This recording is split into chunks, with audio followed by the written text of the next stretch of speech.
Bonjour à tous, soyez les bienvenus dans l'Effet Pangolin, le talk du Festival Atmosphère. Et je tenais à vous remercier chaleureusement. Vous êtes de plus en plus nombreux à nous suivre sur les réseaux sociaux, Facebook, YouTube. On a largement dépassé les 100 000 vues sur l'ensemble des émissions. Donc, continuez à liker, à vous abonner et à partager cette émission. On remercie évidemment nos partenaires et en particulier l'Info Durable qui relaye l'émission sur l'ensemble de ses réseaux également, sur sa page Facebook. L'Info Durable, donc, qui nous accompagne depuis déjà plusieurs semaines. Alors, c'est une émission particulière, singulière que l'on vous propose aujourd'hui. Une émission que l'on a montée avec Change Now, une émission où il va être question d'aventure, d'innovation, d'entrepreneuriat. Et Change Now, qui est partenaire du Festival Atmosphère, on les a rencontrés lors de cet incroyable salon qu'ils organisent chaque année, le Change Now Summit. C'était en janvier dernier. D'ailleurs, tous nos invités aujourd'hui ont participé à ce Change Now Summit. Eh bien, dans ce salon qui se tenait au Grand Palais, eh bien, ils proposent aux investisseurs, aux grands groupes, aux talents, aux médias, aux entrepreneurs, aux collectivités de se réunir. Il y avait 28 000 personnes qui se sont retrouvées, 1000 solutions, 350 speakers. Et on retrouvera cette année Change Now avec nous au Festival Atmosphère à Courbevoie pour fêter les 10 ans. Alors, bienvenue sur les ailes du futur. Et pour ces ailes du futur, notre grand témoin du jour est psychiatre. Il est aventurier. Il nous a fait rêver avec toutes ses aventures. Il s'appelle Bertrand Piccard. Bonjour Bertrand Piccard. Bonjour Sébastien. On est ravis de vous recevoir aujourd'hui dans l'Effet Pangolin. On va revenir sur les merveilleuses aventures que vous avez vécues, que vous nous avez fait vivre avec Solar Impulse en 2016. Et puis, il y a eu aussi ce tour du monde sans escale en 1999. Vous aviez passé 19 jours, 21 heures, 47 minutes, c'est précis, dans un petit cockpit avec Brian Jones. J'imagine que après avoir vécu cette aventure, vous n'avez eu aucune difficulté à vivre le confinement tel qu'on l'a vécu. C'est vrai que le ballon Breitling Orbiter 3, avec ses 20 jours de vol, était un excellent entraînement pour le confinement. Mais il ne faut pas oublier que c'était un confinement volontaire. Le confinement de beaucoup de gens liés au Covid, ce n'est pas volontaire. Mais finalement, il y a quand même une grosse similitude. C'est on est emmené vers l'inconnu avec une longue durée. On peut avoir peur, on peut être inquiet, et il ne faut surtout pas se projeter dans le futur en se disant pourvu que ce soit bientôt fini. Il faut vivre l'instant présent, se sentir exister dans l'instant présent, faire tout ce qu'il faut dans l'instant présent et finalement avancer avec le temps. Ce qui fait que quand le confinement est terminé, on est presque étonné que ce soit déjà terminé. Alors que si on se réjouit que ce soit fini, ça devient un supplice chinois. Et comme beaucoup aujourd'hui avec ce confinement, on n'a pas fait le tour du monde, on n'était pas dans une aventure telle que la vôtre et il y a quand même un peu moins d'inconnus. Il y a pour certains une difficulté à revenir à la vie normale. Est-ce que quand on sort de ces 19 jours, 21 heures et 47 minutes, le retour à la vie normale demande un temps d'adaptation? Alors en fait, on n'a pas eu de vie normale. Et je crois que c'est ça qui est important. C'est de voir que quand on vit un moment de rupture dans nos habitudes, qui est, quand c'est volontaire, c'est une aventure, quand c'est involontaire, c'est une crise, mais finalement c'est la même chose, hein, c'est une rupture dans les habitudes. Au moment où c'est fini, il ne faut surtout pas essayer de revenir à la normale, à ce qu'on avait avant, sinon tout ce qu'on a vécu ne sert à rien. Et quand Brian Jones et moi avons terminé notre tour du monde avec Breitling Orbiter 3, il y a eu tout ce qu'on a pu construire grâce à cette aventure. Donc, on n'est pas retourné à notre vie d'avant.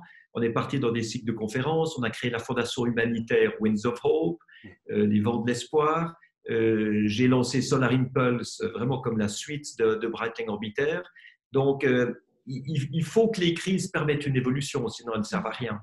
Ben, on va en parler justement au cours de cette émission, bien sûr, vous vous en doutez. À vos côtés aujourd'hui, trois changemakers que je vais faire apparaître à l'écran. Elles sont là avec Frédéric Sigrist qui est là également, qui est un changemaker également à sa façon. Trois changemakers qui portent des innovations dans le domaine de l'alimentation, des déchets plastiques et de l'eau potable, des sociétés qui ont un impact social et environnemental par leurs actions. Et on commence avec Cyrine Chaala. Pardon, bonjour Cyrine. Bonjour. Chalala. Oh là là, décidément. Chalala, chalala. Chalala. Je suis désolé de manger votre Pas nom. de Pourtant, problème. je le disais bien quand on préparait l'émission. Et voilà, c'est l'émotion. Je poserai des questions au psychiatre pour savoir quel est le syndrome qui développe ce petit bafouillement au moment d'arriver sur ces mots. Peut-être qu'il y a des actes manqués là-dedans, j'en sais rien. C'est l'envie de bien faire. Oui, merci. Merci Frédéric. Il faut que tu te défasses de tout ça. Tu sais, regarde-moi. Ça va ? J'ai jamais envie de bien faire. Eh ben, je bafouille pas. Alors, Cyrine Chalala, cofondatrice et directrice générale de Next Protein, qui produit des matières premières pour l'alimentation animale et des engrais pour l'agriculture à base d'insectes. Donc, bonjour Cyrine. Bonjour. Si on résume les choses prosaïquement, vous êtes éleveuse de mouches en fait. C'est la première fois que je rencontre une éleveuse de mouches, donc ça me fait quelque chose. Mais plus sérieusement, on fait quelque chose aujourd'hui quand même, parce que cette société est une société grandissante et vous avez fait une superbe levée de fonds récemment et même l'information est tombée hier. Vous avez levé combien? Alors justement, hier, on a annoncé notre deuxième levée. On a réussi à lever 10,2 millions d'euros. C'est clair que dans ce contexte actuel, on est plus que fiers et soulagés parce que, en effet, cette levée confirme l'importance de la place de l'agriculture et des solutions alternatives.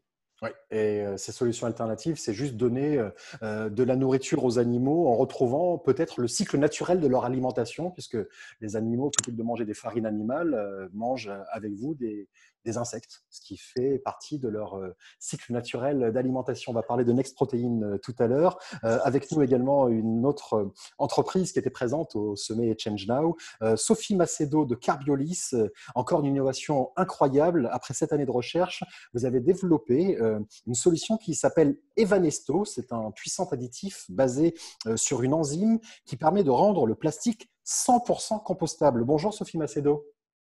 Bonjour. Comment allez-vous? Ravi d'être avec vous. Merci de nous donner cette opportunité. Alors que je comprenne bien, un pot de yaourt, grâce à vous, peut aller dans un composteur de matière biodégradable.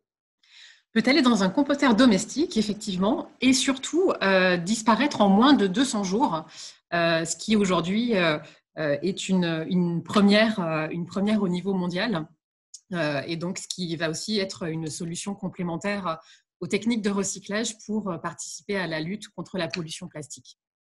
Et on va en parler tout à l'heure. Je crois qu'en plus, le délai de 200 jours que vous avez évoqué, c'est pratiquement la même chose que pour des feuilles, enfin que de la matière organique. Vous êtes dans des délais similaires. On est dans des délais qui sont même parfois plus courts, parce que s'agissant donc de certains déchets ou même de certains déchets organiques, type des arbres ou même des feuilles, on peut aller sur des délais qui sont beaucoup plus longs que 200 jours. Et enfin, Justine Vidil, cofondatrice de Innovaya, qui a développé un système de filtrage d'eau sans consommable. Les systèmes classiques existants nécessitent de changer les filtres tous les 3 ou 6 mois. Vous, c'est tous les 10 ans, Justine, avec des impacts sociaux et environnementaux indéniables, puisque vous avez 2 volets, un industriel et un volet humanitaire. Bonjour, Justine. Bonjour. Alors, une question qui va intéresser tous ceux qui nous regardent et qui nous écoutent. Je profite d'avoir une experte du filtrage de l'eau avec moi. Est-ce que les carafes qu'on a dans nos cuisines qui filtrent l'eau du robinet, est-ce que, un, c'est utile et deux, est-ce que c'est efficace? Alors, c'est utile pour enlever les résidus de chlore, le goût et l'odeur de l'eau de votre robinet, parce que parfois les gens n'aiment pas le goût de chlore. En revanche, c'est relativement inutile pour enlever tout ce qui est résidus de pesticides, perturbateurs endocriniens et médicaments. Donc, ça dépend ce que vous voulez en faire. D'accord, donc c'est plus du confort. Voilà, il y a la moitié Voilà. des gens qui sont partis jeter leur carafe. C'est le goût. C'est le goût, voilà. Donc, c'est du confort. Voilà, et c'est pas de la sécurisation de l'eau. Et ça enlève le calcaire aussi, je pense, ce qui est bien pour les machines à café, les engins comme ça. Très bien. Alors attention, Bertrand, comme il passe sa vie à aller voir toutes les innovations, je pense qu'il est assez pointu sur pas mal de technologies. C'est certain. Et enfin, quelqu'un qui est une innovation à lui seul, une innovation contre la morosité, c'est Frédéric Sigrist. Bonjour Frédéric. Salut Sébastien. Je ne me rappelle pas du tout comment est-ce que je devais te lancer, mais je crois qu'il est question de solution aujourd'hui. Exactement. Ouais. Logiquement, tu devais me dire très astucieusement, Frédéric, tu es un homme de solution, non? Mais Frédéric, tu es un homme de solution, non? Mais c'est incroyable, j'aime ton esprit d'à propos. Alors en fait, ça dépend, parce que c'est vrai que si tu écoutais mes profs au lycée, moi j'étais plutôt un élève à problème. En fait, le souci dans cette dichotomie problème d'un côté, solution de l'autre, c'est que très souvent, on voit bien où est le problème, tout le monde est d'accord pour voir où est le problème, mais qu'il faut chercher la solution. En gros, on te livre les emmerdes à domicile, mais les solutions, c'est souvent un colis que tu dois aller chercher dans un point relais hyper loin de chez toi, genre qui est ouvert une fois tous les 500 ans lors d'une éclipse de lune. Tu vois, tu étais là, tu es obligé de t'engager, il faut que tu t'habilles, en plus ta pièce d'identité n'est peut-être pas valable. Enfin, c'est pas pareil.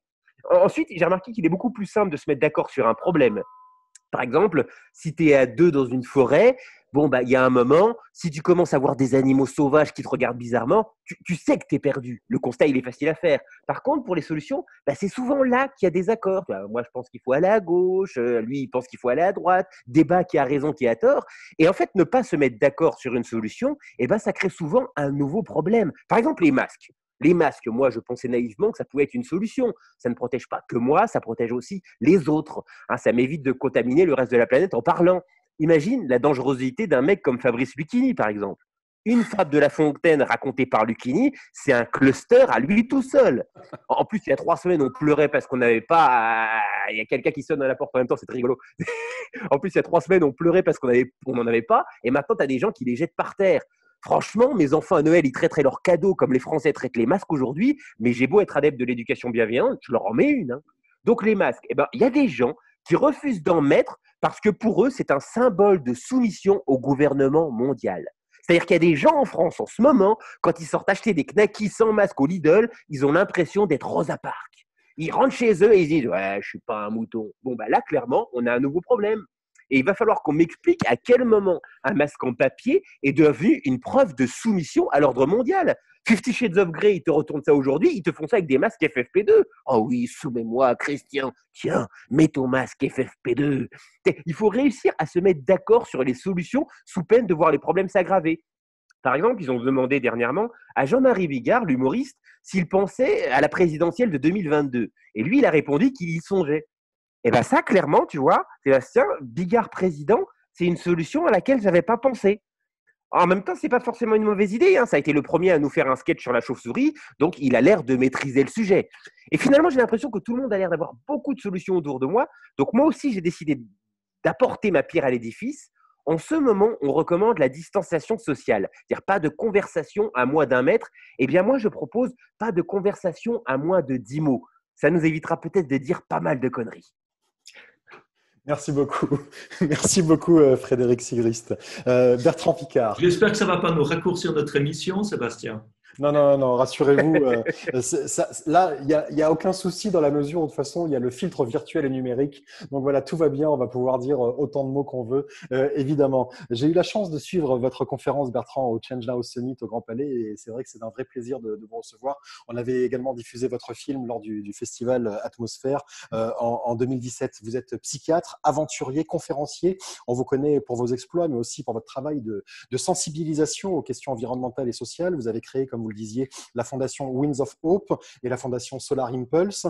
Au-delà de votre pugnacité et de votre capacité à monter des projets absolument dingues, on peut le dire comme ça, est-ce que votre principale qualité ne serait pas la curiosité, Bertrand Piccard ? La curiosité et la persévérance. Parce que je remarque que la curiosité, c'est vital si on veut être un pionnier, si on veut aller au-delà des certitudes, si on veut créer, innover, etc.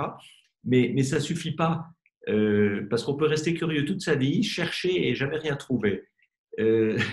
Donc, ce qu'il faut, c'est aussi la persévérance. Et c'est peut-être de ça que je suis le plus fier pour Breitling Orbiter et pour Solar Impulse. C'est pas vraiment d'avoir eu l'idée de faire ça. C'est même pas vraiment d'avoir réussi parce que il faut aussi de la chance pour réussir. Mais c'est d'avoir tenu toutes les années de préparation, 6 ans pour Breitling Orbiter et 15 ans pour Solar Impulse, avant de pouvoir vraiment lancer l'expédition.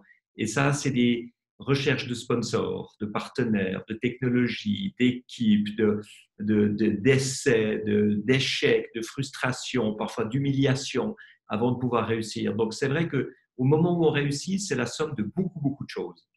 Alors, vous êtes, Bertrand Piccard, issu d'une famille d'explorateurs. Votre grand-père Auguste a été le premier homme à atteindre la stratosphère en 1931. À l'époque, on disait qu'au-delà de 5000 mètres, ce n'était pas vivable. Il est monté à plus de 15 000 mètres. 1931 quand même, c'est absolument dingue. Votre père Jacques a été le premier à plonger dans la fosse des Mariannes, ça c'était en 1960, donc à moins 10 000 mètres de profondeur. Vous avez été le premier homme à faire le tour du monde en ballon en 1999. Quelles sont les valeurs que vous ont données cette filiation ? La valeur principale, c'est que l'exploration scientifique doit être au service de la qualité de vie, au service de la protection de l'environnement, au service de solutions au bénéfice de tous. Et comme mon grand-père est monté dans la stratosphère, Le but, c'était de montrer qu'on pouvait voler au-dessus du mauvais temps, dans de l'air raréfié, là où la consommation de carburant serait beaucoup plus faible. Et il disait déjà à l'époque que c'était une manière d'économiser du carburant et de moins polluer. Quand mon père est descendu dans la fosse des Mariannes en 1960, c'était l'époque où les gouvernements voulaient jeter des déchets radioactifs dans les fosses marines. Et la découverte d'un poisson et de plusieurs crevettes a montré qu'il y avait de la vie dans les plus grandes fosses marines et que par conséquent, si on y jetait quelque chose, ça contaminerait l'entier des océans. Donc c'était vraiment le moment à partir duquel les fosses marines ont été protégées. Donc moi, c'est ça les exemples que j'ai eus dans ma vie. Je me suis dit, il faut avoir une vie qui est excitante, palpitante, mais en même temps utile. Si c'est seulement excitant, c'est égoïste. Si c'est seulement utile, c'est souvent ennuyeux. Donc il faut vraiment mettre les deux, des grandes aventures mais au service d'une cause. Vous l'avez évoqué tout à l'heure, il y a 5 minutes. Ce qui est important aussi, c'est le travail d'équipe. Tous ces exploits ne peuvent pas être menés seuls. C'est aussi un des grands enseignements de ces aventures. Oui, et c'est amusant parce que quand mon grand-père a fait ses expéditions stratosphériques, il avait tout fait lui-même. Il avait calculé, construit, conçu, piloté, mené ses expériences et décrit ses expériences. C'était encore, je pense, la dernière époque de l'humanité où on pouvait tout maîtriser tout seul. Maintenant, c'est impossible de tout maîtriser tout seul. Maintenant, c'est vrai qu'il faut des spécialistes, il y a tellement de disciplines différentes que sans une équipe, on ne réussit rien du tout. Même quand le vol est en solitaire, c'est l'équipe qui justifie le succès. Et il y a aussi la dimension d'échec. Vous parliez de votre expérience avant de réussir à faire ce tour du monde en 1999. Il y a eu plusieurs échecs. Comment est-ce qu'on se relève de ces déceptions? Il faut se dire que si c'était facile, quelqu'un l'aurait déjà fait. Et l'échec, finalement, renforce l'idée qu'on est dans une œuvre de pionnier, que c'est difficile, qu'on défriche une nouvelle voie. Et puis, il faut se rappeler aussi que ceux qui rient, ceux qui se moquent, sont ceux qui sont rassurés de leur paresse.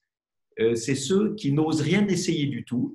Et chaque succès de quelqu'un d'autre est une gifle qu'on leur inflige. Donc, quand vous ratez, vous faites plaisir à beaucoup de gens. Vous faites plaisir à tous ceux qui n'osent pas essayer. Et ça, il faut se le rappeler. Finalement, celui qui est le plus ridicule dans un échec, c'est celui qui s'en moque.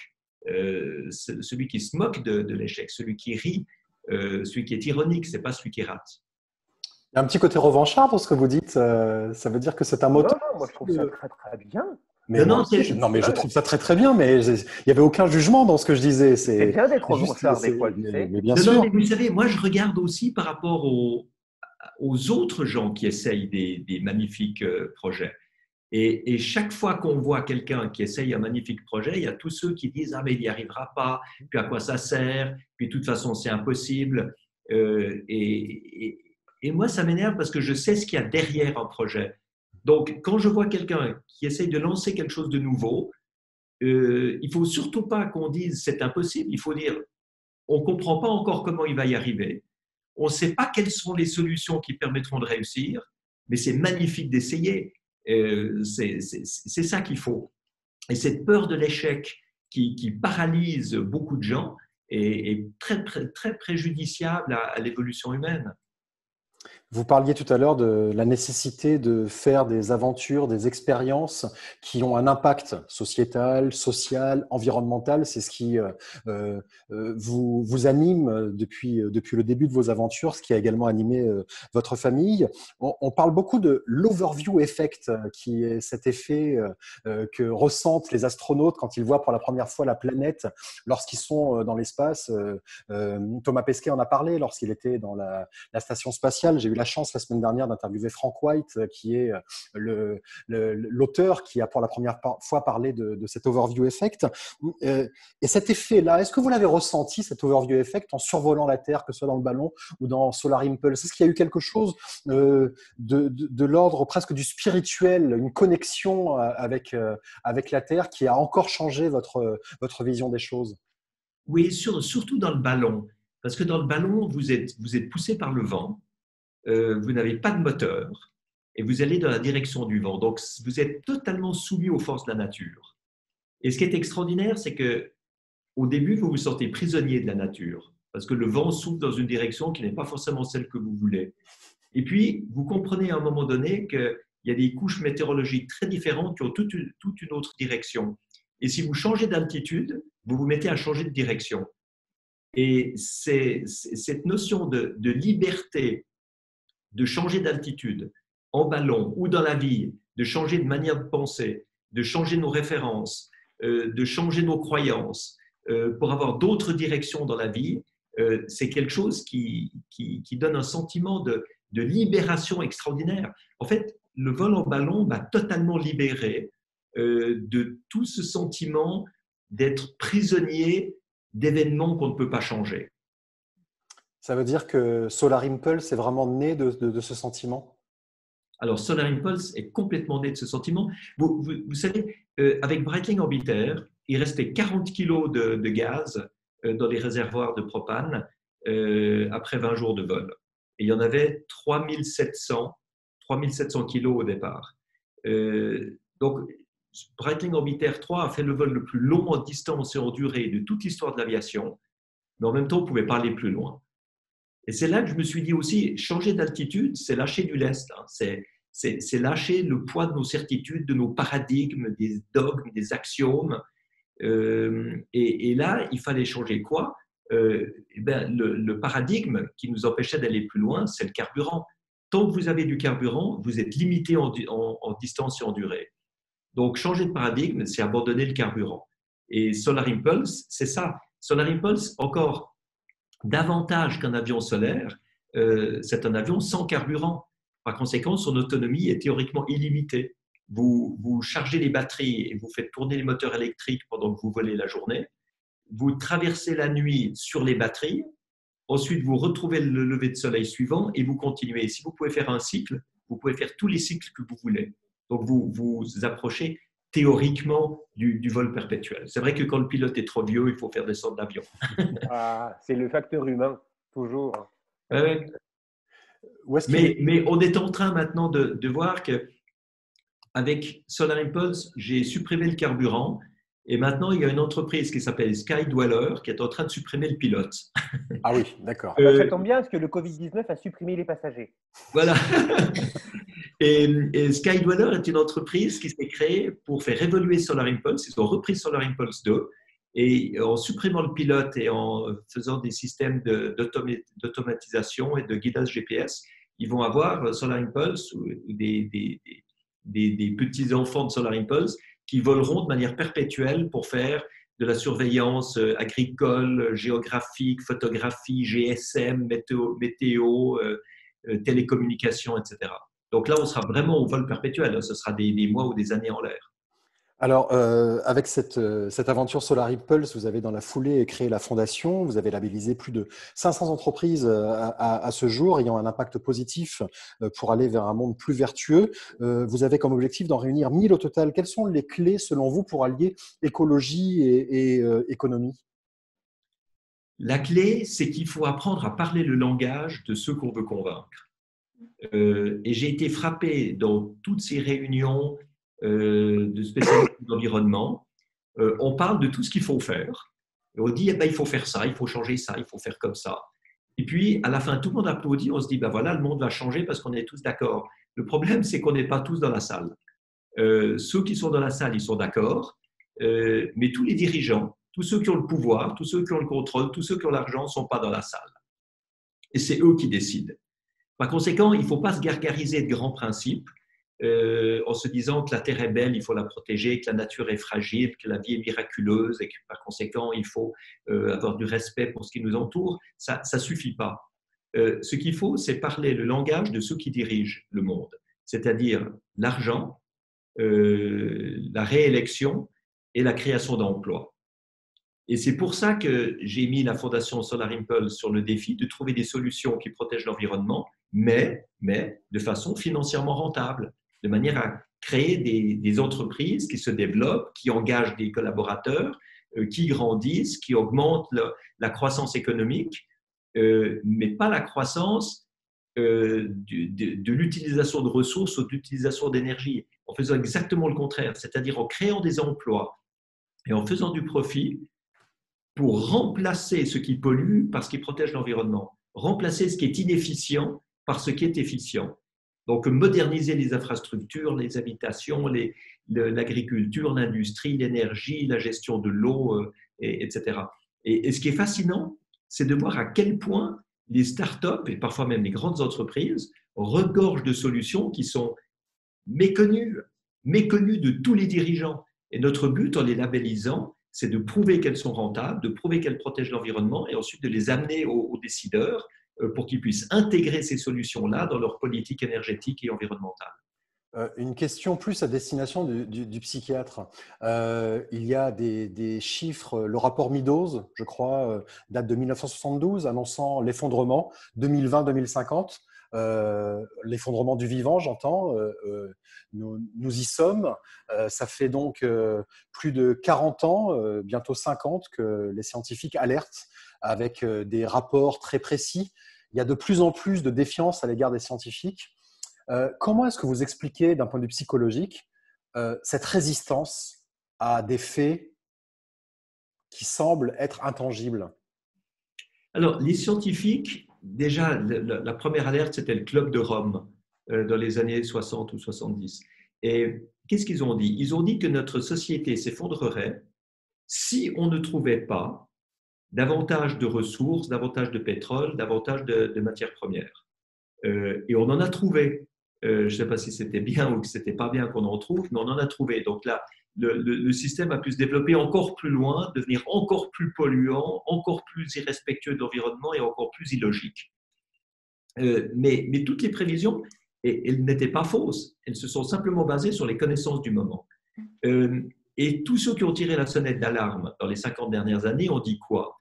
Ils ont dit, pour protéger l'environnement, il faut décroître.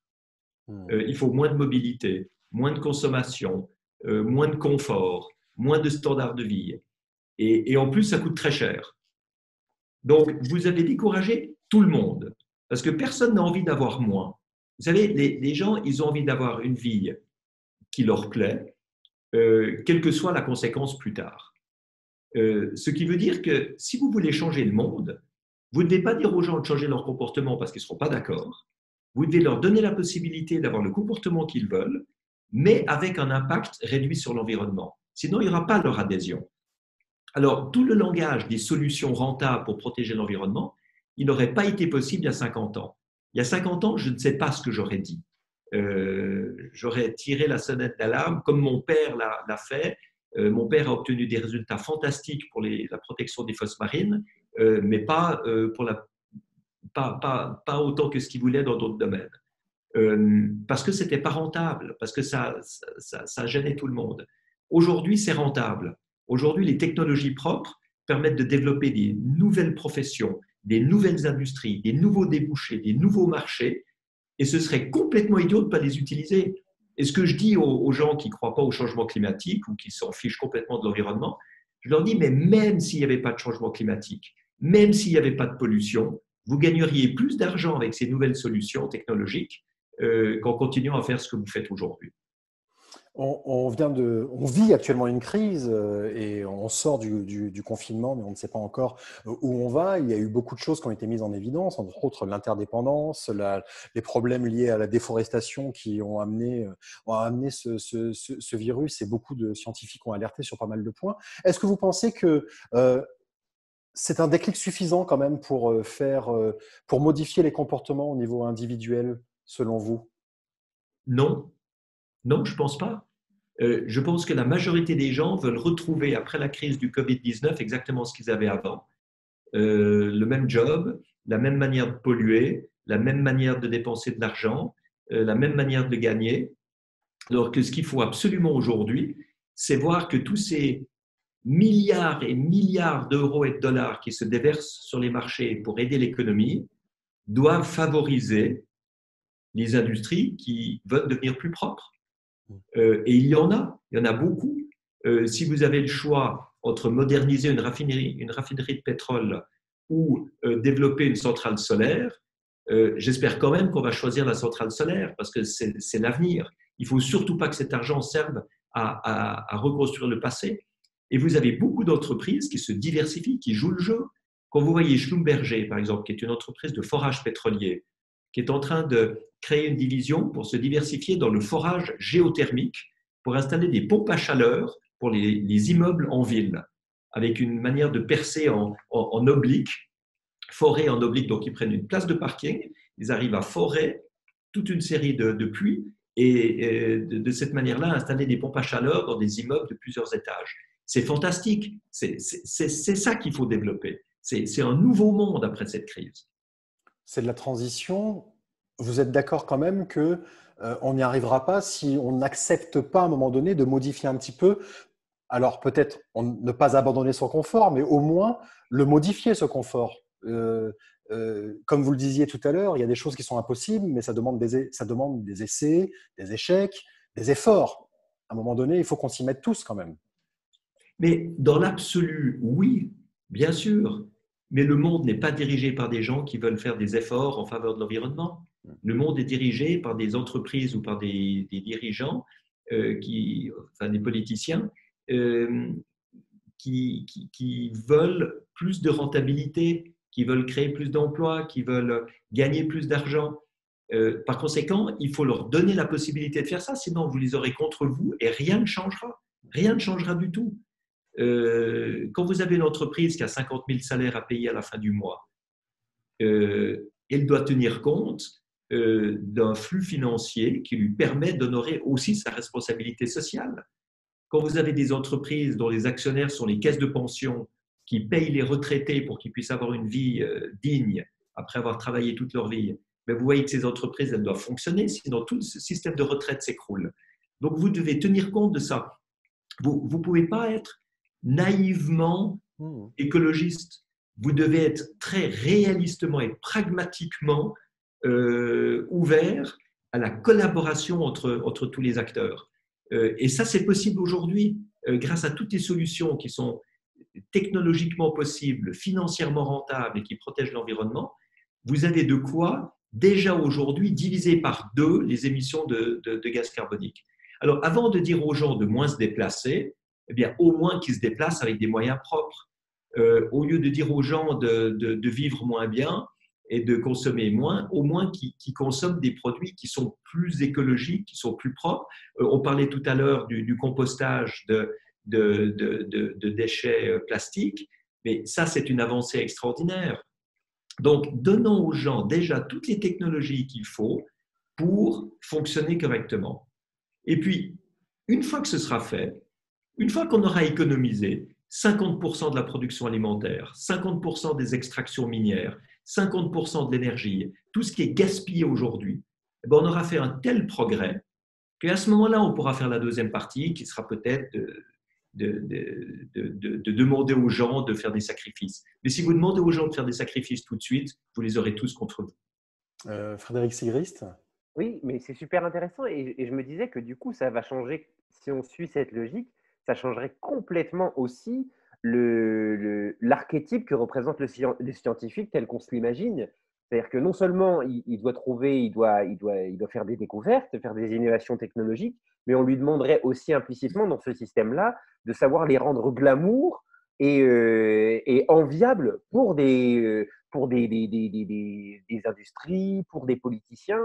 Donc en fait, ça demande aussi une mutation presque plus forte des scientifiques que de la population qui, elle, de toute façon, va continuer à consommer ou à jouir tel que vous l'avez décrit, Bertrand. Ça demande surtout une modification de la manière dont le scientifique présente sa découverte.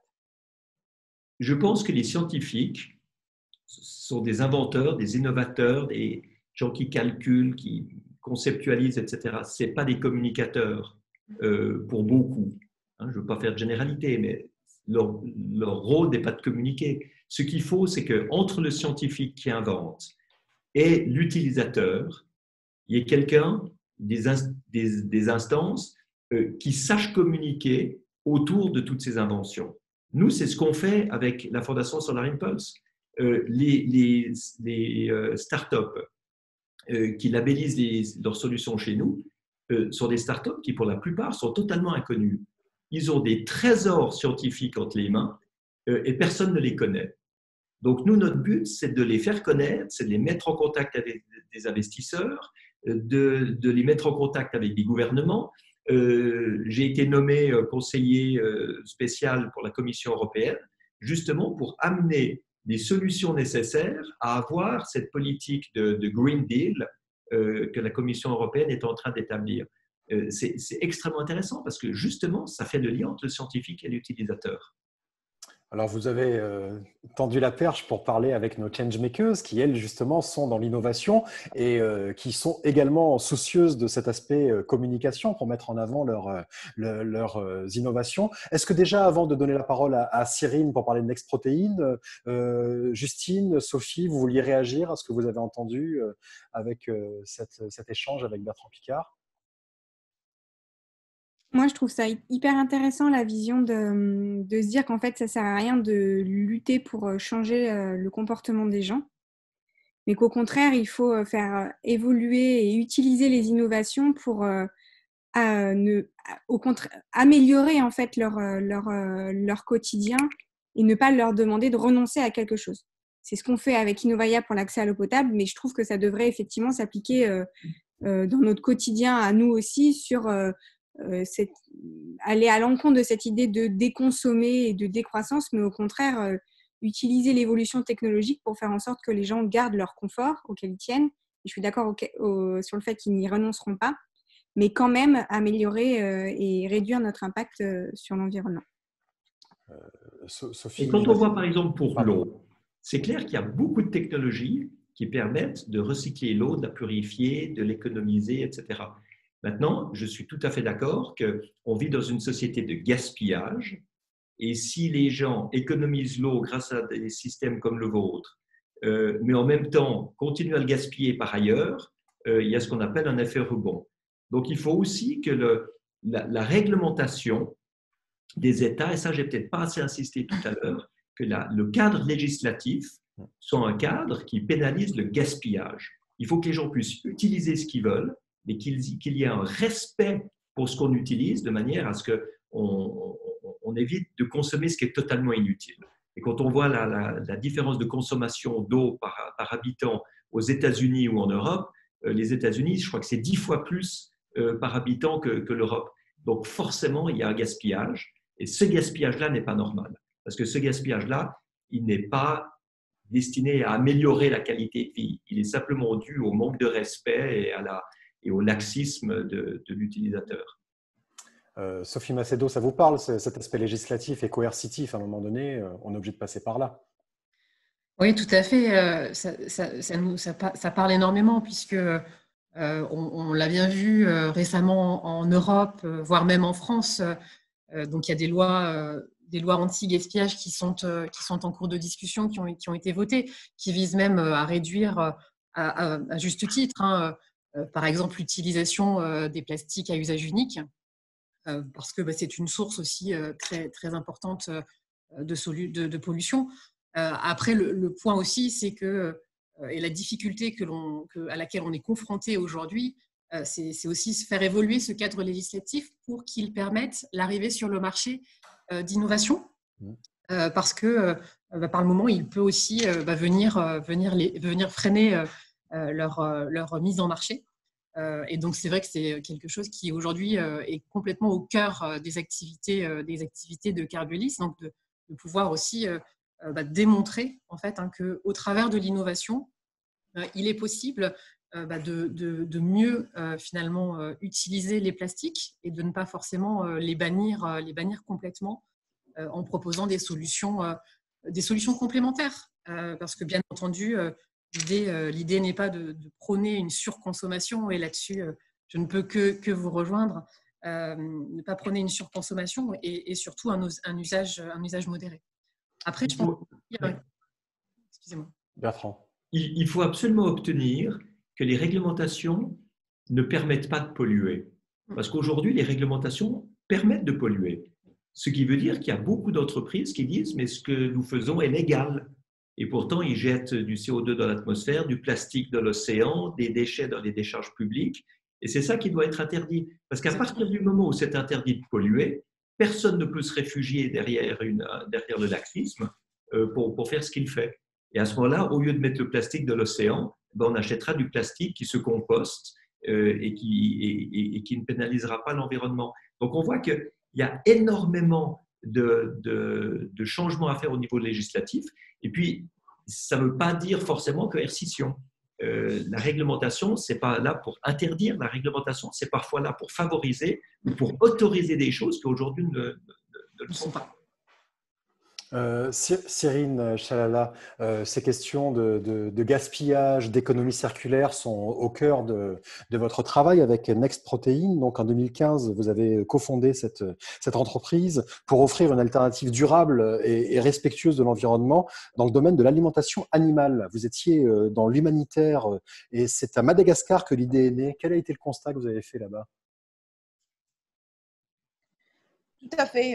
Je pense donc Madagascar, c'était une de mes dernières missions au sein de la FAO, qui est donc l'Organisation mondiale pour l'alimentation et l'agriculture. Et c'est aussi une des missions qui m'a le plus marqué justement en voyant ces populations très vulnérables, énormément affectées par le changement climatique, parce que moi j'y étais pour un programme de lutte anti-acridienne, donc une invasion de criquets, mais en même temps il y avait la sécheresse, il y avait des inondations, il y avait tout ce qui peut arriver à cause du changement climatique. Et à un moment, quand on fait face à ce genre d'événements et qu'on fait face à ces hommes et femmes qui sont d'une résilience incroyable, on ne peut pas rester neutre. C'était vraiment à ce moment-là que je me suis dit que j'avais une responsabilité. Et donc, en commençant à réfléchir un peu, justement, en étant exposée à l'insecte, à ce criquet, en sachant qu'à Madagascar, donc l'insecte est consommé de manière assez banale, mais qu'il ne pouvait pas donc le consommer parce que malheureusement, la seule manière de contrôler la population acridienne était d'utiliser des pesticides. J'ai eu comme une ampoule qui s'est allumée et j'ai commencé à réfléchir avec mon partenaire, donc le cofondateur de Next Protein, Mohamed Ghasli, qui est aussi mon mari d'ailleurs. On a commencé à réfléchir à cette solution concrète qui est un impact global sur plein de problèmes sociétaux, mais aussi qui soit économiquement viable. Parce que, comme M. Picard l'a bien dit, en effet, quand on a une superbe idée, malheureusement, il faut être soutenu par de l'argent, par des personnes qui ont de l'argent, parce que faire de la recherche, ça coûte de l'argent, embaucher une équipe, ça coûte de l'argent, parce que faire un projet pilote, ça coûte de l'argent. Et donc, en réfléchissant, on avait commencé à penser à l'alimentation humaine. On s'est vite rendu compte que l'alimentation humaine aujourd'hui, utiliser l'insecte comme source de protéines dans l'alimentation humaine n'aurait pas l'impact souhaité. Et rapidement, on s'est fixé sur l'alimentation animale. Quand on sait aujourd'hui qu'un tiers des terres cultivées sont utilisées pour alimenter nos animaux, ça fait peur déjà.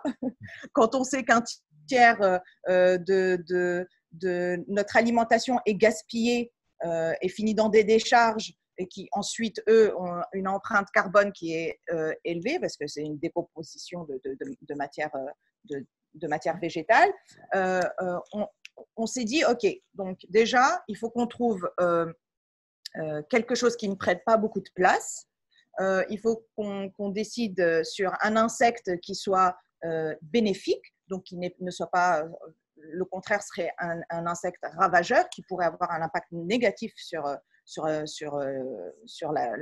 terre et qui n'utilise pas beaucoup d'eau, d'énergie et aussi, bien sûr, qui puisse répondre à ce problème de gaspillage, qui soit omnivore. Et donc, on s'est rapidement arrêté sur la mouche de soldat noir, qui est notre super insecte, qui lui, donc vous disiez qu'on est des éleveurs d'insectes, de mouches. En effet, on est des éleveurs de mouches. Comme on ne s'y connaissait pas, bien sûr, on maîtrise pas un sujet, qu'est-ce qu'on fait? On contacte des gens pour essayer d'en apprendre davantage, on s'est vite rendu compte… D'autres éleveurs de mouches, du coup, que vous avez rencontrés aussi, pour partager vos expériences. Tout à fait, mais à l'époque, il n'y en avait pas. Et les quelques éleveurs de mouches qui avaient gardé très, très secret leur process. Et donc, on a appris sur le tas. On a commencé avec une tente Ikea, quelques mouches. Et chaque étape, on se disait, OK, super, on a réussi, on a tout compris, on a appris à maîtriser les paramètres, etc. Et finalement, un jour, on arrive, on regarde la tente Ikea et il y a une seule mouche. Donc, on a vite appris que les paramètres d'élevage étaient très importants parce que être éleveur d'insectes est extrêmement technique. Tous les paramètres doivent être contrôlés et bien sûr, finalement, la mouche de soldat noir, son avantage, donc, c'est qu'elle peut consommer une variété d'intrants. Et on s'est décidé sur les fruits et légumes, qui sont pour le moment les seuls intrants autorisés par l'Union européenne, gaspillés. Donc des invendus, des choses qui finissent dans des décharges. Du déchet. C'est vraiment objectif zéro déchet, d'autant que la mouche consomme tout, vraiment tout, absolument tout. Complètement. Et d'ailleurs, l'avantage aussi de la mouche, c'est que sa larve, tout est utilisé dans la larve. Il n'y a aucune partie qu'on enlève. Toute la larve sert pour produire nos donc 3 produits qui sont la poudre de farine, la poudre de protéines, l'huile et le fertilisant parce que justement, on n'aime pas le gaspillage. Et donc oui, ça produit également de l'engrais. Juste que je comprenne, quel ratio, quelle quantité de déchets pour fournir 1 kg de poudre? On est environ, c'est du grosso modo, mais c'est du 20 kg de déchets pour 1 kg de produit final. Donc on a là un énorme potentiel de récupération de déchets. Et évidemment, il y a cette idée de circularité puisque vous êtes en Tunisie. Tout ça n'arrive pas, j'imagine, par container de l'autre bout du monde. Tout se passe, que ce soit les déchets, vous les récupérez autour de chez vous et l'engrais et la nourriture, vous la fournissez et l'huile, vous les fournissez autour de chez vous aussi. Oui, tout à fait. Ça faisait partie vraiment de notre business model, de notre stratégie du début. C'était… Vous savez, si on essaie de remplacer des farines de poisson qui, par exemple, font le tour du monde pour arriver à leurs clients, pour nous, ça n'avait pas de sens d'utiliser ce modèle-là. Donc, on s'est stratégiquement placé dans une zone agricole qui donc, nous donne accès à tous ces déchets, que ce soit par les fermiers, etc., autour de nous. Et nous, notre premier marché est le marché européen. C'est-à-dire la Tunisie, c'est un peu le sud de l'Europe. Donc, on est juste à côté. Et ça fait partie aussi de notre stratégie long terme, c'est qu'on se placera, les prochaines usines seront toujours proches des gisements et des clients pour diminuer notre empreinte carbone dans le transport, justement. Est-ce que vous avez l'impression qu'il faut combien de déchets, ou disons autrement, avec les déchets à disposition en Tunisie, vous arrivez à produire combien de tonnes quand vous serez quand vous aurez atteint votre vitesse de croisière? Combien de tonnes de protéines? Alors, avec les déchets qu'on a en Tunisie, là, pour nous, aujourd'hui, notre objectif, c'est en 2025 atteindre 100 000 tonnes de produits. Okay, donc, 100 tonnes de produits, c'est 10% du marché. On sait, à travers nos études, qu'en Tunisie, il y a assez de déchets pour ça.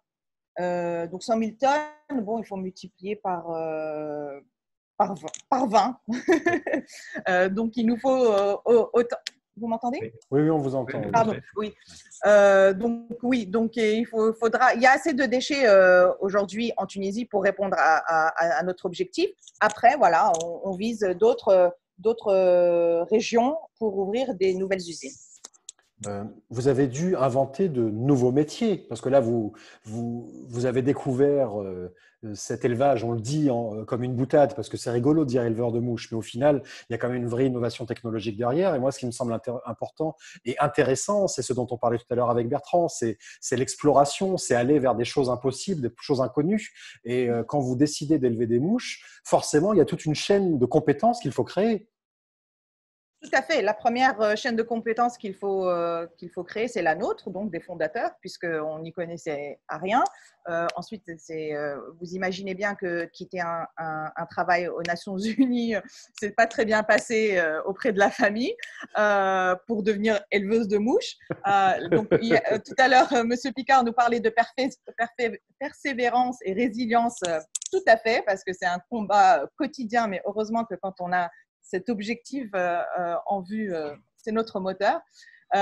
Ensuite, oui, la création d'emplois, la création de spécialités, parce que aujourd'hui, si vous cherchez sur le marché de l'emploi, des éleveurs de mouches, c'est assez rare. Avec 5 ans d'expérience, c'est quasi impossible. Mais à part, justement, parce que nous, on fait l'élevage, mais on fait le process aussi. Donc, même ça, c'est quelque chose qui est complètement nouveau parce qu'on est une jeune industrie d'une dizaine d'années. Vous imaginez que les machines, etc., n'existent pas sur le marché. Donc, il faut créer ces machines, ce qui requiert beaucoup de tests, etc. Donc, c'est vraiment tout au long de la chaîne de production, on a des nouveaux métiers qu'on crée et on crée de l'emploi, bien sûr, en Tunisie, ce qui nous fait beaucoup plaisir. Bertrand Picard, c'est ça qui est fascinant et passionnant avec toutes ces innovations, c'est d'aller à la fois vers l'inconnu et puis de créer de nouvelles choses. Il y a toute une chaîne de compétences, des chaînes de valeur. Il y a beaucoup de choses très nouvelles qui se créent avec ces nouvelles technologies et toutes ces innovations. Mais absolument. Et ça dépend de l'état d'esprit qu'on a. C'est pour ça que finalement, les problèmes de la planète, c'est le problème du laxisme, de la paresse, parfois de la bêtise, de l'égoïsme, de tous ceux qui en fait n'osent pas aller voir derrière ce qu'ils connaissent. Moi, quand je vous entendais parler, je trouvais extraordinaire l'état d'esprit que vous avez. Vous abandonnez un métier bien payé à l'ONU pour vous lancer dans une entreprise qui au début est totalement révolutionnaire, mais j'admire tellement ce type d'état d'esprit. C'est ça qu'il faut promouvoir. Il faut plus de pionniers, plus d'innovateurs, plus d'entrepreneurs et moins de gens qui sont prisonniers de leurs certitudes. Alors, parmi les actions qui étaient présentes au Change Summit, il y avait également, enfin les actions, les innovations présentes au Change Summit, il y avait Carbiolis avec Sophie Macedo. Le plastique et la pollution qu'il engendre est au cœur des problèmes environnementaux actuels, puisque 8 millions de tonnes de plastique finissent dans les océans chaque année. Et si on continue comme ça, il y aura plus de plastique en 2050 que de poissons dans l'océan. Et si on continue comme ça, d'ailleurs, sur d'autres paramètres que sont la surpêche et la pollution, il risque même de ne plus y avoir de poissons. Mais là, ce n'est pas le sujet. Le sujet, c'est le plastique. Vous avez donc créé un produit à base d'une enzyme qui permet au plastique d'être compostable, de se dégrader dans notre composteur en 200 jours, vous l'avez dit tout à l'heure. Très simplement, comment ça marche? Comment ça marche? Eh bien, en fait, il faut considérer que… En fait, ce qui, au départ, pensait être impossible, c'est-à-dire utiliser une enzyme dans un procédé de plasturgie, l'est devenu avec la résilience, avec la persévérance également des équipes de Carbiolis pour arriver en fait à faire un additif. On va considérer en fait que cet additif contient un cœur actif qui est l'enzyme qui va venir accélérer la biodégradation de certains types de plastiques, parce qu'aujourd'hui, on ne prétend pas non plus être en mesure de rendre compostable en conditions domestiques l'ensemble des plastiques qui sont mis sur le marché. Mais par contre, certains types de plastiques qui sont aujourd'hui issus de ressources renouvelables pourront demain, grâce à l'additif Evanesto, devenir compostables dans des conditions domestiques. Et donc finalement, au-delà du compostage domestique, qui peut paraître parfois un petit peu peut-être compliqué à mettre en œuvre, on cherche surtout à apporter une solution finalement un peu plus universelle qui permettra en fait de traiter aujourd'hui l'ensemble des plastiques que l'on ne sait pas traiter par les solutions actuelles de recyclage. Parce il est faux en fait de laisser penser aux consommateurs et aux usagers que l'ensemble des plastiques que l'on met dans la poubelle jaune sont aujourd'hui recyclés. Moi, je me sens très utile, moi, quand même. Quand je mets dans ma poubelle jaune, je me dis, bon, ben voilà. En plus, j'ai mon petit papier, c'est affiché. Alors, ça vert, ça blanc, ça jaune. OK, quand on ne sait pas, c'est le vert. Enfin, voilà, on a toutes nos petites habitudes. Quel est le pourcentage de plastique recyclable aujourd'hui en France ou même dans le monde? Alors, si on regarde sur des chiffres français qui sont officiels et qui sont publiés, On va dire, si l'on prend en compte le recyclage des bouteilles, qui s'effectue plutôt très bien, on atteint un taux de recyclage, on va dire, des plastiques de l'ordre de 9%. Par contre, si on fait abstraction de ces bouteilles, qui sont déjà bien recyclées, seuls 4% des plastiques que l'on utilise aujourd'hui et que l'on consomme en France sont recyclés. Les autres partent en incinération, en décharge, et donc, bien entendu, derrière, finissent dans les océans. Comment réagissent les industriels quand vous leur proposez donc, cette solution de plastique compostable? Mais écoutez, on a la chance d'avoir finalement une écoute aujourd'hui extrêmement attentive parce qu'en fait, les ensembles industriels ont pris aussi des engagements pour réduire leur empreinte plastique avec des échéances de temps qui sont aussi relativement courtes, puisque certains se sont donné des échéances jusqu'à 2025. Donc, ils accueillent finalement l'innovation de Carbios avec Evanesto plutôt de manière positive, parce qu'en fait, on ne va pas venir finalement révolutionner non plus les systèmes de transformation et les systèmes de fabrication de certains articles en plastique. Je m'explique. En fait, on va pouvoir utiliser ces plastiques biosourcés avec notre additif à l'intérieur sur des lignes industrielles existantes sans investissement complémentaire. Donc, c'est vraiment le principe d'un additif que l'on vient ajouter au moment de la transformation. Par exemple, vous parliez tout à l'heure du pot de yaourt. Juste avant la fabrication de la plaque qui nous permettra d'avoir le pot de yaourt, on vient introduire l'additif. Et donc, il n'y a pas de modification ni d'investissement significatif pour l'industriel de la plasturgie. Donc, on pense aussi que c'est une manière, on va dire, efficace d'accélérer l'adoption de ce type de technologie, surtout pour l'ensemble des plastiques aujourd'hui que l'on ne sait pas traiter.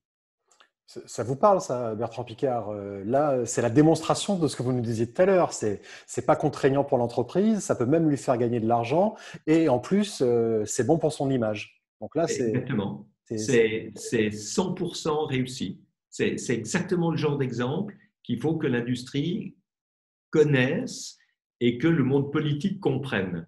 Parce qu'à partir de maintenant, le monde politique peut très bien légiférer pour interdire les plastiques non compostables, non recyclables, etc. Parce que la solution existe et qu'elle est rentable. Donc, il n'y a plus de raison de permettre ce qui polluait autrefois. Frédéric Sigrist? Oui, et justement, eu égard à la crise qu'on vient de connaître et aux précautions sanitaires qu'on demande à tout le monde et que les consommateurs exigent aussi, on voit de plus en plus ressurgir l'utilisation du plastique, c'est-à-dire des aliments complètement emballés, les masques aussi qui sont souvent faits à base de plastique. Alors il est peut-être un peu tôt pour avoir une visibilité, mais est-ce qu'il y a déjà une sorte d'augmentation et d'emballement, de retour presque du culte plastique à tout va? Je pense qu'il y a effectivement beaucoup d'articles, beaucoup de discussions aujourd'hui à ce sujet-là. Oui, effectivement, je pense qu'il y a peut-être un certain emballement autour d'une surconsommation de plastique ou de suremballage. Je suis assez d'accord avec Bertrand Piccard quand j'entends que en fait, les choses vont se réguler et s'autoréguler d'elles-mêmes post-crise, parce que de toute façon, le suremballage à tout prix n'est pas indispensable. En fait, le plastique, et c'est ce que l'on essaye de prôner aussi au sein de Carbios, le plastique a une utilité quand il permet d'avoir un effet donc protecteur, quand il permet de lutter contre le gaspillage alimentaire, parce qu'on voit que dans certains cas, ne pas emballer certains articles réduit drastiquement leur durée de vie, et donc là, on augmente le gaspillage alimentaire. Donc, c'est plutôt être dans la juste mesure, les plastiques au bon endroit quand on en a besoin, et surtout quand on arrivait à avoir le meilleur plastique, finalement, c'est celui qui va avoir la meilleure fin de vie, qu'il s'agisse de recyclage ou de compostage. J'allais dire aujourd'hui, peu importe, mais en tout cas, proposer aux industriels la meilleure alternative et la meilleure fin de vie possible pour le plastique. Oui, parce que ce qu'il faut éviter aujourd'hui, c'est cette économie linéaire où on extrait, on fabrique, on utilise et on jette. C'est ça qui crée le plus de gaspillage. À partir du moment où on augmente l'efficience et qu'on utilise le produit final ou en deuxième vie, ou en compostage, ou pour faire de l'énergie, ou pour recycler, etc., on crée beaucoup plus d'emplois qu'en jetant. C'est juste une évidence économique. Mais c'est quand même fou qu'on doive mettre autant d'efforts pour prouver que ça marche et pour prouver que c'est davantage rentable que simplement de jeter. En fait, le bon marché, non seulement pollue, mais le bon marché évite souvent de pouvoir faire du profit et de la création d'emplois. Cette course à l'économie linéaire est une catastrophe. Elle nous a amenés dans un désastre environnemental et économique. C'est ça qu'il faut voir. Et quand on voit qu'aujourd'hui, et on s'en rend un petit peu plus compte à l'occasion de la crise du Covid, on délocalise à l'autre bout du monde une grande partie de la production pour économiser quelques centimes dans les pays occidentaux, et que ça nous met en danger parce que ça fait des ruptures de chaînes d'approvisionnement, mais qu'il y a une crise mondiale, on voit qu'on marche sur la tête complètement. Autre sujet de gaspillage important et de surexploitation, évidemment, c'est l'eau, avec Justine Vidil, qui était présente également à Change Now et qui est d'ailleurs labellisée Solar Impulse. Donc Bertrand, oui, les deux autres, on vous attend avec vos projets, parce que c'est non lucratif. C'est non lucratif à la Fondation Solar Impulse. Donc, ce n'est pas un label qu'on veut vendre, pas du tout. C'est un label qu'on aimerait vous offrir à partir du moment où nos experts auront pu prouver la rentabilité et l'écologie de vos solutions, ce qui est visiblement facile en vous entendant. Je pense que vous aurez ce label très rapidement et je me réjouis qu'on puisse vous inclure dans toutes ces technologies qu'on veut promouvoir partout. Merci. Super, merci. Je suis déjà sur le site. Excellent. Et c'est en cours de notre côté. Voilà, excellent. Soyons efficaces. Sky is the limit. Ça pourrait être une des devises de Bertrand Piccon. Non, c'est pas sky is the limit. C'est quoi la limite alors? C'est the fuel is the limit. C'est pour ça qu'il faut se débarrasser des carburants fossiles. Vous avez raison. Donc, parmi ces innovations, donc Justine Vidil, et d'ailleurs, c'est à Change Now que Innovaya a rencontré la fondation Solar Impulse. Innovaya a donc créé une solution de filtrage d'eau révolutionnaire sans consommable, donc le filtre, il y est et il ne bouge plus, sans additifs chimiques, ce qui est quand même une première. Il faut savoir que selon les chiffres de l'UNICEF, en 2017, 1,2 milliard de personnes dans le monde n'avaient pas encore un accès sécurisé à une eau potable. Vous êtes, Justine, avec Innovaya, une entreprise solidaire d'utilité sociale. Quelles sont les valeurs d'Innovaya ? Alors, déjà, je pense que c'est l'humanité. C'est qu'on a décidé de remettre l'humain au cœur de notre développement et de notre innovation et de réfléchir à une solution qui est utile pour les humains et pérenne. On a également énormément réfléchi autour des valeurs de l'écologie et c'est pour ça que notre système de filtration, il n'utilise pas de consommables et en tout cas pour le traitement, pas de traitement chimique dans le but de réduire les déchets et de réduire l'impact environnemental que peut avoir le chlore quand il est rejeté. Donc, c'est deux valeurs sur lesquelles on a monté notre technologie et après, on a travaillé avec les membres de l'équipe sur d'autres valeurs. Qu'est-ce qui les motivait à travailler à Innovaya et on a ressorti des valeurs d'égalité et de justice. L'idée d'avoir accès aux besoins primaires pour tous et d'avoir un monde plus juste. Alors, et ça se ressent dans votre manière de travailler, puisqu'il y a un volet industriel et puis un volet humanitaire. Et c'est vraiment des choses en parfait équilibre. C'est-à-dire que vous intervenez beaucoup en humanitaire. C'est presque la base de la fusée, l'humanitaire. En fait, ça a été notre base quand on a créé Innovaya. C'était de travailler avec les ONG en partenariat pour améliorer l'accès à l'eau potable et en proposant des solutions pérennes dans le temps. Donc, c'est ce que vous expliquiez, avoir des filtres qui fonctionnent pendant 10 ans et non plus pendant 6 mois, avoir un traitement qui n'utilise plus de consommables, plus de produits chimiques. On a d'abord travaillé avec elles sur l'aspect terrain et on a interviewé plus de 100 ONG pour savoir quelles étaient leurs problématiques. Et puis en fait, après, on s'est aperçu que les industriels nous sollicitaient pour améliorer leur traitement de l'eau et que notre machine pouvait s'adapter à leurs besoins, tant sur la réduction de leur consommation en eau, en mettant en place un circuit fermé au sein de leurs usines pour que leurs eaux usées puissent être traitées et réinjectées dans le process de production. Ou, quand ce n'est pas possible, au moins réduire le nombre de polluants qu'il y a dans l'eau qu'ils rejettent dans les stations d'épuration. Et l'un nourrit l'autre en termes de valeur sur le projet humanitaire et d'un point de vue financier sur le projet industriel. Donc, c'est un cercle vertueux. Vous intervenez sur le terrain. Des exemples d'intervention sur le terrain au niveau humanitaire avec les ONG? Effectivement. Alors, on a un des premiers projets qu'on allait en lancer, c'était sur la République démocratique du Congo, sur la lutte contre le choléra et Ebola, effectivement, dans une ville qui est à Kalemi, où c'est un foyer du choléra. On a travaillé avec une ONG locale, justement, qui vendait avant des doses de chlore et qui se sont rendus compte que le modèle n'était plus viable, donc ils sont venus nous solliciter avec notre système de filtration.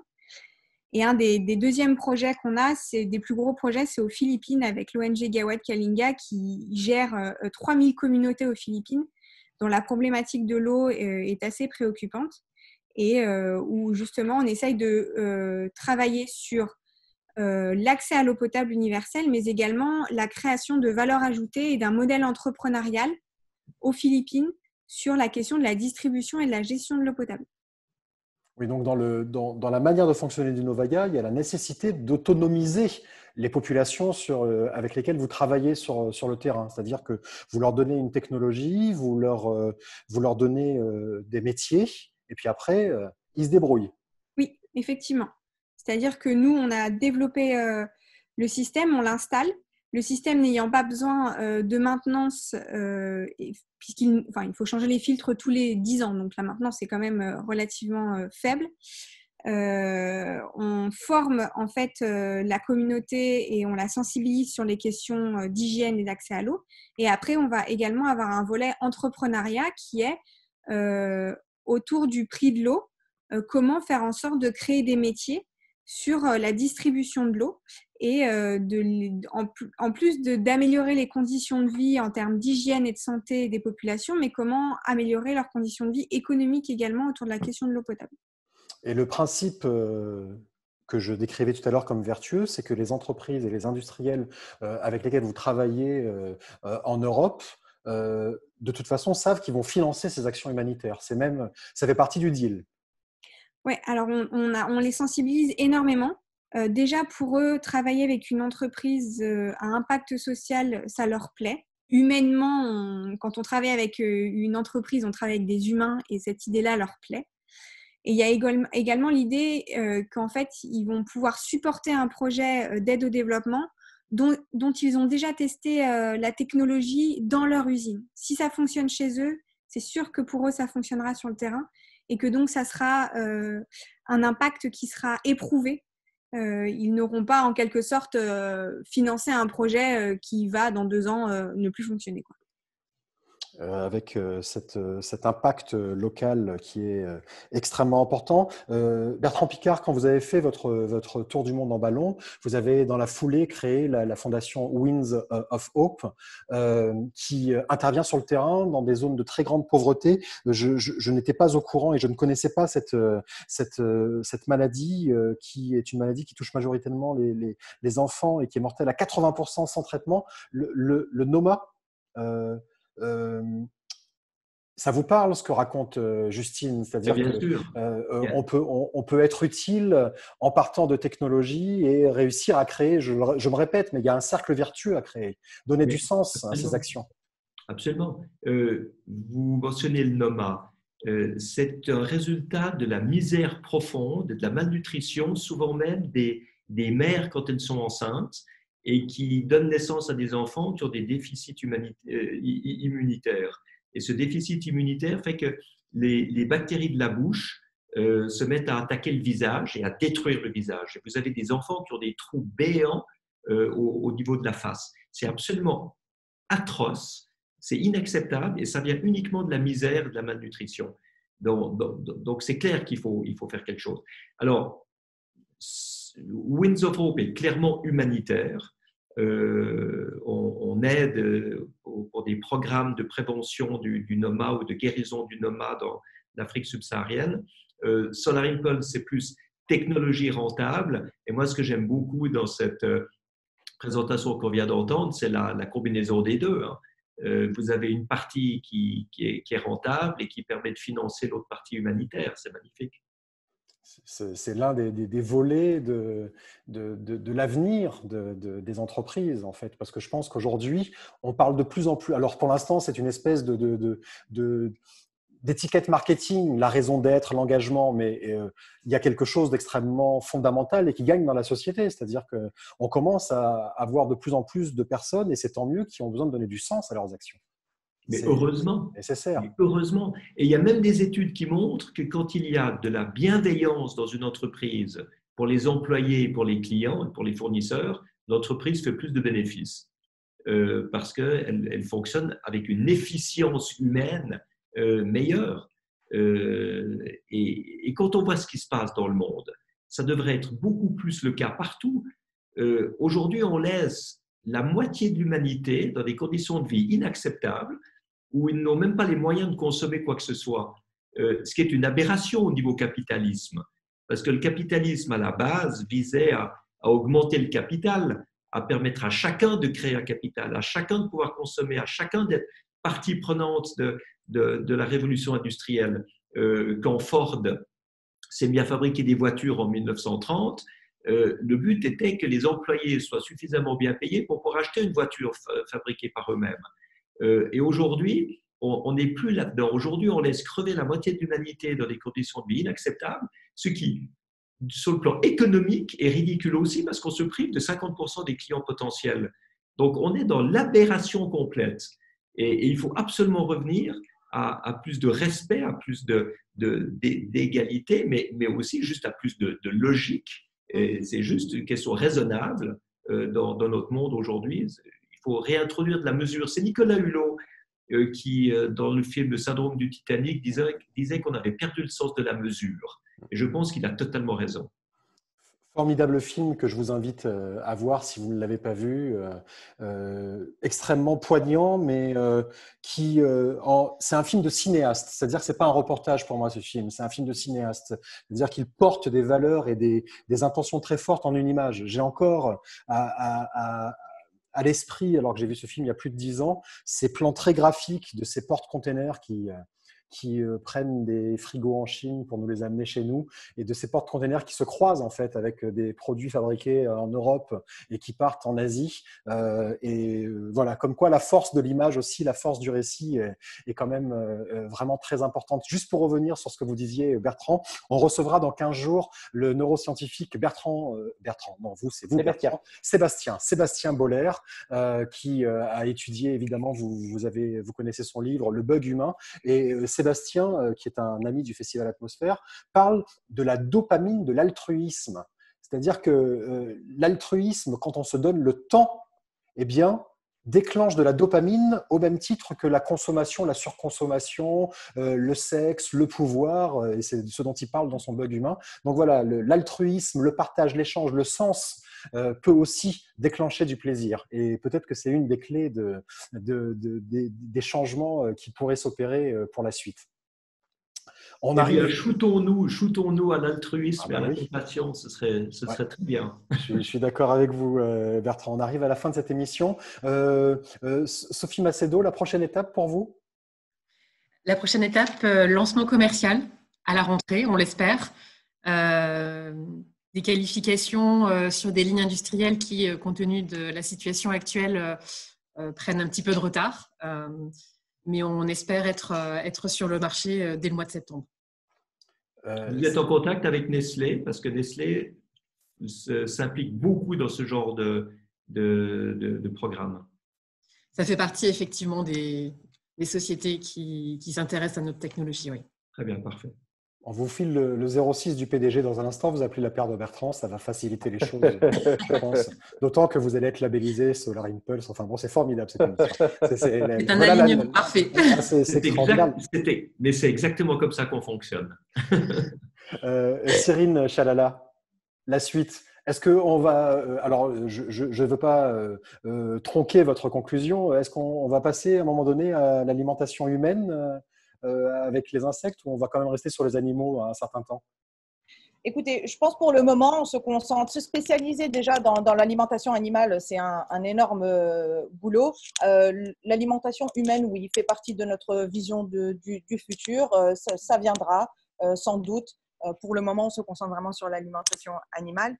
Si je peux me permettre le dernier mot de la fin, je pense qu'aujourd'hui, on se rend bien compte que le status quo est inacceptable.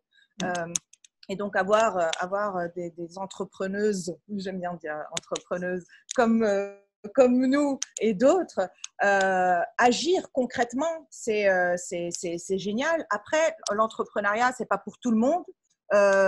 C'est quelque chose qui peut être très solitaire, qui peut être très compliqué. Donc, il faut bien se rendre compte que il faut beaucoup de résilience et être très convaincu de ce qu'on fait. Et donc, voilà, il faut soutenir ces entrepreneurs qui veulent le changement et les encourager. C'est bien pour ça qu'on a fait cette émission en partenariat avec Change Now. Merci Cyrine. Justine, avec Innovaya. Alors nous, la prochaine étape, justement, en parlant de soutien, c'est de finaliser la levée de fonds. Et puis en fin d'année, on va commencer à installer des systèmes aux Philippines sur un programme qui va jusqu'en 2024, donc qui va démarrer cette année jusqu'en 2024. Voilà. Super, on vous souhaite bonne chance à toutes les trois. Bertrand, pour conclure, j'avais envie de prendre un petit peu de hauteur. Il y a SpaceX qui a lancé avec la NASA là, il y a 2 semaines les premières fusées réutilisables, ce qui relance évidemment l'exploration spatiale par les hommes. La Lune, en ligne de mire, il y a Mars. C'est loin d'être fait, il y a pas mal de problèmes, entre autres psychologiques, puisque aller sur Mars, ce serait l'une des premières fois où l'homme perdrait la Terre de vue, en tout cas aussi longtemps pendant la durée du voyage. Donc, en tout cas, c'est ce qui est en ligne de mire. Peut-être plus proche, il y a le tourisme spatial. Est-ce qu'aller dans l'espace fait partie de vos rêves? Vous qui avez vu le décollage d'Apollo 11 quand vous étiez enfant à Cap Canaveral. C'est vrai qu'avant qu'on marche sur la Lune, mon rêve, c'était forcément de marcher sur la Lune.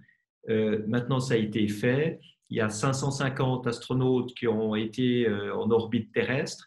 Donc, ce n'est plus quelque chose de nouveau. Donc, je dirais que ce serait un grand bonheur pour moi de pouvoir vivre cette expérience, mais à titre personnel, j'apporterai rien à l'humanité en allant tourner autour de la Terre. Et je pense que mon rôle maintenant, au-delà du plaisir de passer quelques jours en apesanteur, mon but maintenant, c'est beaucoup plus de contribuer à l'amélioration de la situation terrestre de l'humanité, parce que là, il y a vraiment urgence. Merci beaucoup Bertrand Piccard, ça a été un plaisir de vous entendre, de vous écouter, et d'écouter toutes vos belles aventures, mais également tous vos conseils extrêmement judicieux. Et ce sont des leçons de vie qui vont bien au-delà du simple entrepreneuriat, et ça peut nous nourrir au quotidien quand on a nos petits problèmes. D'un seul coup, ça met un peu les choses en perspective. Donc, merci beaucoup de nous avoir consacré du temps dans l'effet pangolin. Merci beaucoup à Justine. Avec plaisir. À Cyrine Chalala, merci à Sophie Macedo, merci Frédéric Sigrist. On remercie évidemment Change Now de nous avoir accompagnés sur la préparation de cette émission. Rendez-vous la semaine prochaine, nous parlerons d'intelligence collective. Voilà encore un sujet passionnant où je pense que toutes et tous, vous auriez des choses à rajouter. N'hésitez pas à nous rejoindre sur les réseaux. L'émission est en ligne sur YouTube, Facebook, à partager évidemment, abonnez-vous et faites des remarques, des suggestions. On a le hashtag Effet Pangolin. N'oubliez pas également que nous sommes toujours en compagnie d'Info Durable qui relaye l'émission. Et enfin, je remercie toute l'équipe du festival car c'est une émission d'intelligence collective également, le Festival Atmosphère. Il y a Pascal Signolet, Laurence Lafito, Virginie Delagrange, Laurent Letriard, Marie-Lou Signolet, Mélanie Faure, Julie Lefebvre, Solange Ainsi, Marie-Odile Monchicourt et Steve Albaré. Merci à F5 ainsi qu'à Raphaël Sigmuller de Uprightly. Merci à tous. Merci. À bientôt. Merci beaucoup. Au revoir. Au revoir.